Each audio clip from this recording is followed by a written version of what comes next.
আসসালামু আলাইকুম দর্শকবৃন্দ, আজকে আপনাদের সামনে নতুন একটি রেসিপি নিয়ে হাজির হলাম।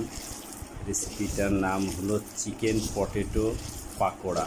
এটা খেতে অত্যন্ত সুস্বাদু। এটা করার জন্য আমরা বড় বড় 5টা আলু নিয়েছি। আলুগুলো ধুয়ে নিয়েছি, তারপরে সিলে আবার ধুয়ে নিয়েছি এবং আলুগুলো কুচি কুচি করে কেটে নিয়েছি। পরিমাণ মতো ময়দা, পেঁয়াজ কুচি, কাঁচামরিচ কুচি, কালো গোলমরিচের গুঁড়া, স্বাদ মতো লবণ, এর মধ্যে আমাদের পছন্দের 2 প্যাকেট স্বাদের ম্যাজিক মশলা দিয়েছি। আপনাদের পছন্দ না হলে বাদ দিবেন। 3টা ডিম দিয়েছি। এসব দিয়ে ভালো করে মাখাতে হবে।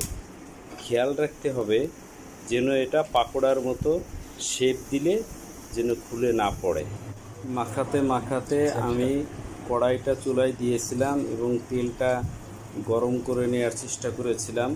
এর মধ্যে তেলটা অনেকটাই গরম হয়ে আসছে, আর পাকোড়ার মতো শেপ দিয়ে দিয়ে কড়াইতে দিয়েছি এবং এটা আস্তে আস্তে হচ্ছে, আপনারা দেখতে পাচ্ছেন।